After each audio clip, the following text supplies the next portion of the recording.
Hi everyone, welcome to episode 6 of the Fitness Business Advice Podcast. My name's Ric. I'm Lloyd, and then we've got another guest with us today, only second guest ever. Cristal, good friend of ours. How are we doing? I'm like the rose between two thorns today. Definitely get ready for this one. Yeah. Definitely get your swear box. I was going to bring a swear box actually. Sure. I was going to bring a swear box. Yeah, me and Ric swear a lot, but this is going up. This is going to be another level. This is another level. We'll probably have to, bleep a few things out. Translate a few things. I was going to say that just like our last guest in the last episode, our Brummy friend, we're now from Yorkshire, God's country. Say that again, sorry. God's country. Yorkshire. I didn't understand that. Yeah. Fuck off. And there we go. And we're away. Sorry. And we're away. So we're going to do the same format as last time, aren't we? Over some questions, get chatting about some advice that we've heard, would give out. We're not going to go over any questions or anything again. We're just going to talk about some of our experiences. So we're going to kick off with the usual best advice, best business advice you've ever been given. And again, it better be one of us, really. Hopefully. So yeah, the best advice I was given was to stop treating PT like a job and start treating it like a business. And the first step towards that was moving from taking cash for sessions or just your bank transfer for sessions and putting in a monthly payment system and a direct debit system. Mm-hmm. And I actually learned that on the very first day of the mentorship. That was a plug. And since doing that, it was relatively easy to implement. And now I've been able to go on holiday and still get paid, have time off at Christmas, if I'm sick still get paid, know exactly what I've got coming in each month, and it just runs so much more easily and more like a business. Yeah. That's all the things your business should do. Most people's doesn't, but that's the sort of things that you running your own business should allow you to do. And especially if you like to live a nice life like Cristal does, that you should be able to go to nice places and still get your money. You should be able to pay for those things and not in cash, especially not with COVID now. You kill somebody. Yeah, no cash. No cash, yeah, but they're the kind of and it was interesting you said that, that was at session, and we're not going to plug the mentoring program too much. Ric Moylan mentoring. Yeah, even though that was a plug, hashtag. We're not going to plug too much, but I've lost my train of thought. There we go. Too busy trying to not plug. Not plug. Not plug. But that you said that was session 1, didn't you? Yeah. Yeah, and they are the absolute basics. It was episode 1 of the podcast. Another plug. Go back and listen to it if you're not. Fitness business advice. The reason that we talk about it so quickly is because so many people made that mistake. Pretty much every coach, PT I've ever met has made that mistake or is still making that mistake. And it's a fast way to having a shit business and no money. And it's so easy to implement. Yeah. The majority of the time when, I help you guys with the mentees, the problem isn't actually implementing a monthly payment system. It's the barriers of the trainers thinking that it's way more difficult than it actually is. Yeah. When ultimately it benefits both you and your client. You and your clients, yeah. So, when you sort of when we first got to know you, is it fair to say that like the whole money thing used to get you into a bit of a rage maybe and all that? Do you want to sort of maybe, What do you mean? It's a swear box now, but in terms of like when people would let you down and whatnot that. Yeah, like, I'm sure every trainer's been there when, you're expecting someone to turn up with the cash or some money to hit your bank on a certain day and they just don't bother. Yeah. And what people seem to not realise is it's the exact same as them checking their account on payday and it being 500 quid short and then their employer just being like, oh yeah, can't do that this month. Mm-hmm. It just wouldn't happen. If you treat your business that way, then other people will. If you allow it to be that unprofessional by you are waiting on them, then they view it as such a little thing that, oh yeah, I'll get you next time, or that just don't turn up. By putting in a system, a structure that they follow, it becomes more professional. You have standards, they meet the standards, and then they get the service. So puts them in the mindset that it's a more professional business straight away, as well as that you make more money. And it's just the same as like, you know, implementing a cancellation policy. My clients don't even question it now. They know if it's within a certain time, you know, that's it, it's gone. And it's the exact same as if you were, you know, booking a Saturday night at the Gotham that was non-refundable. You wouldn't, oh, shit. Yeah. Oh. What? Go on. I said a name. Oh, it's okay. I'm sure the Gotham will be the fine. You're a regular in there anyway, so... You know, it was non-refundable. You wouldn't expect to get your money back, and it's important to view yourself just as valuable as that, and your time as valuable as that. Yeah. Yeah. So how you perceive yourself, how you perceive your business, that shows in your systems, doesn't it? And we noticed the other swear word there as well. Obviously, she did. This is deflection at its finest. So I'm going to highlight every swear word of Cristal, so that takes it off me, right? But yeah, your business is a reflection of you, and your standards are a reflection of you, and people, whatever you allow, people will go with it. Well, people do that because other PTs do it. We've talked about this on the podcast before, but Cristal just brought up a really good metaphor. As if it was another industry, another business, you would not presume that was okay. If it was your dentist, you wouldn't think that was alright just to cancel an hour before or not pay them, turn up without your wallet or without your card as a lawyer. Sounds like not been to the cash machine. Yeah, how that one feel? You wouldn't do that with the solicitor. You can't do that. But with a PT, it becomes known that that's okay. Or if they pay you cash, they get a little bit of money off. All these little shit things that the industry has taught us as the normal, you can put a stop to very easily and very quickly. Yeah. It's we spoke about it, didn't we, in the earlier episodes? Episode 1. You know, it's like the hourly rate, isn't it? And it's all these trends that, you know, and I'm sure, you know, you've been in the industry, 10 years now, longer maybe? It's over 10, it's more like 12 now. And trends come and go, but unfortunately some things stay the same. And within the PT world, those trends are not often good trends, particularly when it comes to the business side of things and the money side of things. Absolutely. So that's your message really, isn't it? Absolutely, that was the key piece of advice, and that was what we insisted that you changed from day one. Yeah. We can't build, none of us can build, none of us can think clearly, none of us can make rational decisions if we're worried about money. All the time, and if you're constantly bothered about money, or you're constantly being drained by chasing money or being let down and the highs and lows and whatnot, and I think that was a familiar scenario at that time. Absolutely. We can't build from that, and your house is built on dodgy foundations. Stan brought it up in the last episode, like to know your numbers and know your income, and it allows you to progress, to buy that course if you want it, to buy the new car that you want, or whatever it is. That pair of boots. That pair of boots that you need. Beat me to it. Like, if you need that. Louboutins, but if you want that, you need to know how much money you're earning so you can pay your rent and have them, not be missing your fucking phone bills just so you can have a nice handbag. That's not the life that you want. Trips to Gotham, nights out. All that, and many more. Yeah. Absolutely. Absolutely. Absolutely. There's number 3, but there we go. Okay, cool. Next one. The worst advice that you've ever heard or been given, depending. So no names. I'd written down a couple of things, and then this one came to mind. It wasn't actually given to me; it was given to someone else. And I think, like in most industries, the best worst advice comes from people who aren't even in the industry. That's what happens. So you get the medical advice from the athlete off the guy who drives the lorry. So, this was from someone who worked within the building, who, we don't do discounts, we know that, we drill that in, no discounts at all. So this person worked within the building, and this said person had some caravans. So her advice was, and I'm gonna get into character a little bit, so you might not be able to understand this. Oh no, here we go. Then that's what I want to do with that PT. So that means what you want to do with your PT sessions is. Say that again. Go on. That's what that wants to do with that PT. What you want to do is. What you want to do is.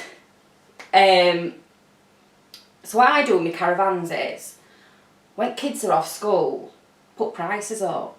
But when they're back at school, I drop them down. So when the gym's quiet, so over school holidays, gyms are a bit quieter, people on holiday, kids are off childcare, you want to drop your prices. And then when it gets to January and it gets busier and everyone's skint because it's been Christmas, you want to get them prices back up. Price it up. Who is she fucking buttling? I've heard this before. Have you? Peak and off-peak. Of course, of course. Peak and off-peak PT sessions. Yeah. Exactly what it is, isn't it? That's where she's right. at. Yeah. Now, Go on, sorry. If anyone's ever, if you maintain a certain level of pricing with your packages and you go to increase it by a £5, that can cause a massive headache for existing clients. Yeah. So taking it up and down throughout the year. That's somebody planning on selling to one person for 1 week, not planning on selling to one sale. person for a year. One-off sale, isn't it? Yeah, exactly. Yeah. And I think that kind of relates to, selling packages, discounts off block bookings. Yeah. All that's a load of shit. Yeah. That's all for. Yeah. It devalues the product and, if you see yourself as a premium service, which I do, we do, and you compare yourself to other premium services, they don't do that.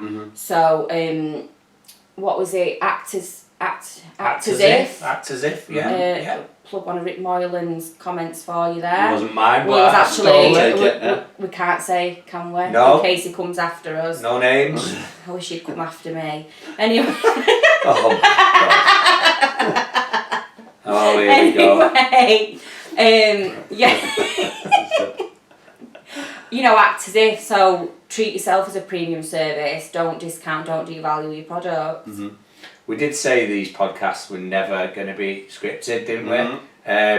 Obviously, we've let them know the questions that that are coming, but you didn't know what I was going to say. No, Cristal is box office as you now seeing, and this is absolutely toned down as well. But there we go, this isn't like how the usual combo was. Yeah, absolutely. A bit more in depth than that. Yeah, so caravan person, lady. Yeah. Don't take advice on PT from caravan owners, right? Yeah, that's the message. Yeah, although I own a caravan, but there we go. You get people who aren't in the industry telling you what you should do. I've You had do, a few times.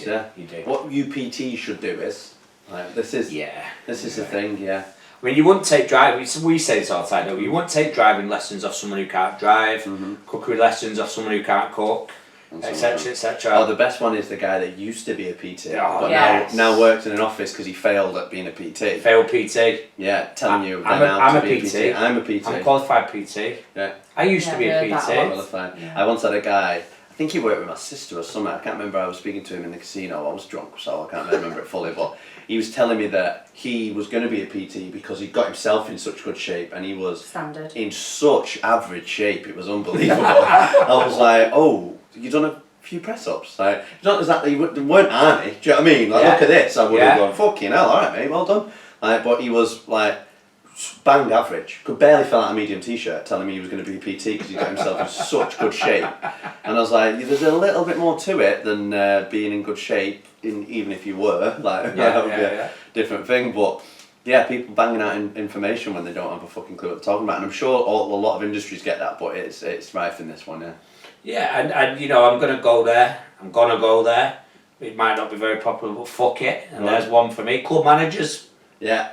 Club managers, they know how to run gyms and follow protocols and do sales and operations and all that kind of stuff.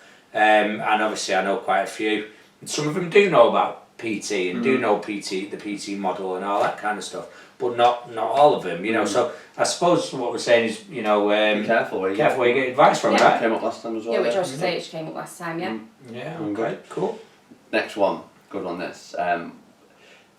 Day one, going back to day one as a self-employed PT.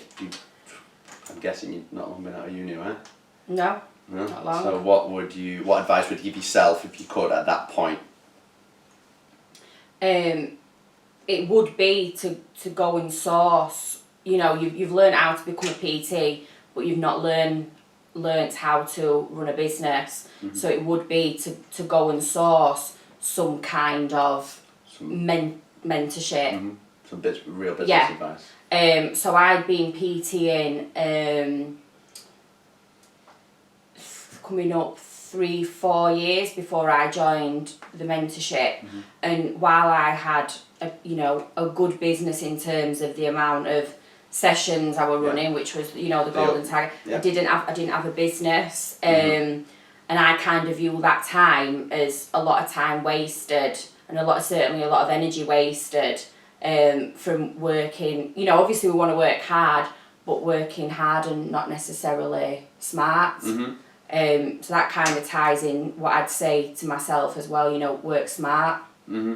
Yeah, we it's good that things keep coming back and recurring themes, isn't it? These things that, we're all kind of what I would call, old school PTs. We've served our time, haven't we? And the golden goose for us was our success was gauged on how many hours? 20 sessions a week. 20 sessions a week, yeah. Minimum 20 sessions, wasn't it? Yeah. Yeah, I mean, when you got to there, that was your first milestone. Yeah. Wasn't it? They used to do it, and when I first started in a Virgin Active, and it was literally a leaderboard in the office. Yeah, I remember Yeah. that. It was, this guy sells 120 a month, this guy, and if you sold 60, you were at the bottom of the board. So there was a whole competitive side of it, to selling more hours. And who I started with, Sky, my mate, he was driven by getting to the top of the board. Not to be a better PT, he was a very good PT, but that wasn't the motivation that they were pushing on us. But what they were pushing on us was sales, not getting results, didn't care, not keeping people safe, not getting more membership, none of that we were capable of. They were bothered about the sales. Yeah, well, I mean, we're a business podcast, right? So we've got to make money, haven't we? But Absolutely. All we knew was selling hours, wasn't it? That's Like it. I say, making sales, and not wrong with making money, but it's doing, like I say, in a smart way. Yeah. In a way that's scalable, in a way that you're not working constantly. Absolutely. I mean, I was hoping that you'd go there with like your temper or anything like that in terms of what you do differently. What temper? Okay, I'm remembering that I'm within punching distance right now, and I have felt that one before, but there we go. So, that's your answer, right? Yeah. Anything else to add? Well, I could go on. Please do. Don't sort of march to the beat of your own drum. Don't follow the trends, and within business and within your coaching, just kind of do the basics and do them well. I can't really stress that enough. Don't always be searching for a quick fix, which is ironic when you're in an industry that's full of quick fixes. But and what people want is a a quick fix. quick fix. Yeah. You're not gonna make six figure a month in doing this quick online course. Just do the basics, do them well. Think about where you're sourcing your advice from. Work smart, work ethically. I think that's That's a big one. I don't think we've even touched on that. Maybe that's something we'll talk about further, today, whenever. Sorry to go across you there.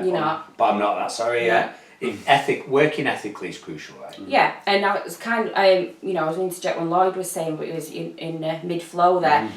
When you're kind of doing 120 sessions a week, anyone that's done that and done that consistently for a decent amount of time, it fucking drains the life out of it. And, it's even batter an eyelid there. You're not giving all those sessions the same effort. You do start to drift off. You find yourself... when I first started PTing, the one thing I loved about it was that I would never clock watch. I'd done a couple of shit jobs where I'd be clock watching and be like, right, I'm an hour off being in minutes, now I'm in minutes, and that's what I loved about PT. And then when I started racking those hours up, I noticed myself doing it, and you're forgetting what exercises you've got next, or you've done 2 sets, 3 sets, and you're not focusing, and all that needs to happen is for a client to have an accident and you not be paying attention, and whether it's a business or a job, you've not got it anymore because you've got a lawsuit on your back. And at that point, if you are actually doing any coaching, you'd be planning for almost half the time that you're doing sessions. So 20 sessions is an extra 5 to 10 at least. Yeah. Hours of programming, checking up, texting, following up, maybe writing out macro plans that nobody's fucking listening to. Yeah, or following, Yeah, Yeah. like Sorry, same thing. there's all sorts of time that goes around it. So that 120 a month doesn't sound like that much, but I mean, you add it's so much more than that. Yeah. If you're chasing hours, it's going to be a lot more. Sorry. And it's never sequential hours. It's never, you might think, oh, it's only 30 hours a week. 5 days at 6 hours a day, and then you add all your admin time on. Mm-hmm. But we've all done that. You work till 6 till 10. You train for a couple of hours. You go home. You eat. You do a bit of planning, and then you're back in 4 till So 10, 6 till 10. Yeah, and I've done it. It's horrendous. It's not sustainable. That's why I have to have filler in my eyes now. I did 40 sessions a week once for just over a month. Me too. Never again. Just literally about 5 weeks, and even then I was like early mid-20s. Even then I was like, I can't fucking do this. Yeah. It's too much. Even like if trying to do that past any sort of other age would be outrageous. Yeah, I mean, I saw him in the guides the other day, and he's a credible guy and all that kind of stuff, and professionally I respect him and whatnot, and he's still very active with his coaching and so forth. But one of the things we promised more to ourselves when we started this podcast was that we would just be honest. We don't have all the answers, between the three of us we like to think we've got most of the answers, don't we? But we don't have all the answers, but we always said we'd be honest. And this guy, as I say, you're on about, he's a credible guy, but he's still like blitzing 40 hours a week. And if he's still got the energy to be diligent and doing every one of them, doing session 40, the same as session 1, then fair play to him. But the truth of the matter is, and you said it here, and we promised to tell the truth and be real and raw. You can't be. Most people aren't. No. Most people aren't. No. And that You're is getting the in truth. at 10 and being back in the gym at 6, 7. Yeah, it's not possible. It's not the same. It's not possible. Even if you think that you can, you can't maintain it. And that's a key point. Just because you think you are doesn't mean you are. No. Yeah? So, it's a great point. Standards, like anything, takeaways, whatever, when certain businesses roll out multiple sites, whatever, standards can slip, can't they? And dilution happens. Yeah. So, blitzing hours and hours and hours and hours, we've said it before, it's not the way to go. No. One of the things we've not mentioned just yet, or Cristal's not mentioned just yet, is what one of the big successes she's had in the last few years is going from coaching one person at a time to a group training model, which, if she won't mind me saying, made her quite a bit more money, brought her hours down, built her a real foundation to her business, and it really progressed over the last few years. So that's one thing we're going to talk about quite a bit now, because it's really popular in the industry. I run some group training myself, but it'd be good to get some same sort of idea. The day that you went from, or decided that you were going to stop just one-on-one coaching and go to group training, what advice would you give somebody looking to do that now? Absolutely, just pull the trigger and get it done. It's made such a difference to the way I run my business, from everything in terms of the potential that you can earn per hour, to the flexibility it gives you, right down to marketing. When you're training one person for an hour, that's one potential referral you can get from that one person, or that's one person that can potentially refer out for you. If you're training, 8 to 20 people in an hour, that's 8 times, 20 times more the referrals that they can bring back into your business. And it's just loads and loads of fun. I train, generically my groups are female only, and it's just a right laugh. We get stuff done. We've got a very strong ethos and a philosophy behind it, and I'm diligent in that gets done. But most of the time, I stand there just taking the piss out of them. Being a bit of a show monkey. It's a good laugh, and there's no pressure of what they look like or what they're wearing, but we're getting done what we need to get done. Yeah. They're learning, which is a big ethos of mine, and they're getting the results.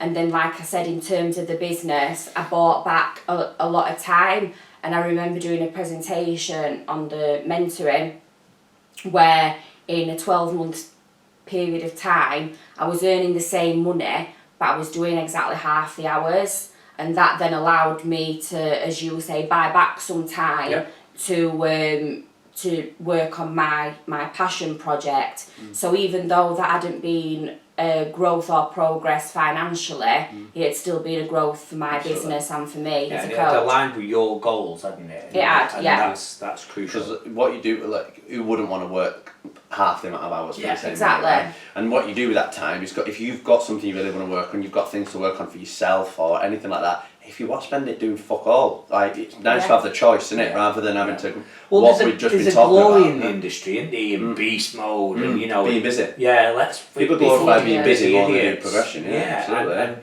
you know, it's bullshit, isn't it? Yeah. It's bullshit, you know, so... That was one thing we talked about when me and Rick, I need to call you Chris then. Chris. Me and Rick answered these questions the other week. I was saying questions and Rick at the same time. One of the things that I said was about, I've lost my train of thought, what we were just saying. About being a busy idiot. Yeah. About hustling and grinding, about how people glorify it now. It's a big thing in the industry, but it doesn't mean anything if that's just an Instagram story. And just a shirtless selfie and you saying that you have to grind and hustle doesn't mean shit if you don't have a path to go to a direction and can prove it, like what Chris just said, in 12 months to be earning the same money and be working half the amount of hours is a huge progression in your business. Definitely. Good. Next question. That was it, really. Was it? Yeah. Okay. Wow. Let's go back. You said you had another one for the worst advice you ever heard. What else came to mind? Are we talking strictly business or are we talking just within the industry? Well, let's go either. Yeah. There's obviously something that made I know, you laugh, so, you know. So, the single worst piece of advice I've been given within being a personal trainer or a strength and conditioning coach was by someone very well renowned and very well respected. And it was on a course of theirs which were pretty much forced to go on. And it was... and if someone please can you know give us some clinical backed research that you know this is not a load of shite, then you know I'm here for it. But basically, if you eat your fucking cheats, I hate that. Cheat. Yeah. So for a start, food isn't a treat or a treat because you're not a fucking dog. Here she goes. But if you eat your cheat calories Here we go. and you eat them all within 45 minutes, then it doesn't count. So for one, as Alan Partridge once said, how and why? And They spat me drink out there. the second one is, great, you've just handed someone an eating disorder. Yeah. 45 minutes? 45 minutes. And I know trainers to this day, that you know, advocate that. What was the thought process, Randy? Did you ever find out? I don't know, because this person who was no longer with us Whoa, careful. careful. that, you know, well respected that people wouldn't question it. Yeah. And you know, I even remember, it's quite a few years, I even remember walking over and being like, yeah, and then being like, wait. No, yeah. Yeah. Yeah, I mean, it comes back to the old... Knowing where your advice is. Yeah, careful where you take advice from it. And you know, and this is, to sort of round that off, you run your own... It's fucking brilliant. But you run your own business, yeah? And you're supposed to be a grown-up, an adult. And in terms of, you know, what we do, we're not telling anyone to do anything. It's advice. Yeah. This podcast is advice. You have to decide, you know, what was that old Bruce Lee saying? Absorb what is useful, discard what is not. You've got to decide amongst the fucking chaos of advice that's out there, you know, hopefully with some good and more often than not, which is a load of rubbish, right? You can't just drink the Kool-Aid with everything, can you? You know, and you've got to decide who's talking fucking shit, and who's not, you know. And yeah, I mean, we could go on, couldn't we? And obviously, I was at that presentation as well. There's probably 2 or 3 more. Oh yeah. Yeah, I mean, Just I remember. yeah, I mean, you know, we've got to watch what we say. We, you know, I mean, and this part of it, I don't really give a fuck either. But you know, there is reasons why. So just be careful what advice you take. I think, you know, be a critical thinker. Well, it's very scientific now. Hold my beer. You know, we come from academic backgrounds where you are Not me. taught. These 2. Lloyd's sick on Canva though. I went to work instead of going to uni. Yeah, he paid for his Yeah, work. he paid for Fuckers. Taxpayer, tax dodgers, Students, tax dodgers. Yeah. You know, you taught to be a critical thinker and how to be a critical thinker. But a lot of the industry aren't and don't need to be from an academic background. So if you've not been taught that skill, it's like anything else. If you've not been taught how to do something, you don't necessarily know how to do it. So I think that's a big thing that a lot of trainers, business owners, fit pros, coaches, whatever, be a critical thinker, sit back, you know, look at the pros, the cons, the clinical backing, analyse the clinical backing, if there is any, and then, like you said, be a grown-up, make your own decisions. Yeah, and that, you know, whether that's within the science, the programming, the business. Yeah. What's that saying that one of our mates, and we're not mentioning any of their names, this is a different mate, he's got hair, this one. We banned on the previous episode, we banned the mentioning of the name of a guy with a bald head. We banned all his mates' names are banned as well. We're not mentioning any of them, it's all about me. The methods are many, principles are few. That's one of his mates. That's one of his mates. But that's his saying, the methods are many, the principles are few. And the principles are fundamentally the same, is that you've got to be critical, you've got to be a critical thinker, whether that's business, programming, whatever. Good advice. Thank you. You are from Yorkshire. I am. I hope people understood, because like Lloyd said previously, there's no subtitles. Where can people find you? So I'm no longer based in Yorkshire. You can find me at Total Fitness in Wilmslow, or if you want to find me on the gram or Facebook, it's Cristal with an I, like the expensive champagne, obviously. Cristal Jones Performance, on Instagram or Facebook. Yeah. Again, I'll put it on the descriptions so you can find it there. And as always, any specific comments or questions about anything we've said, or any specific advice that you want us to discuss next time, hit us on the email fitnessbusinessadvice@gmail.com. But besides that, that's good. Thank you. Cool. I messed ending up in the last podcast, didn't I? So Don't mess it up. Don't mess it up. Lloyd's going to finish the podcast off In a bit. See you later.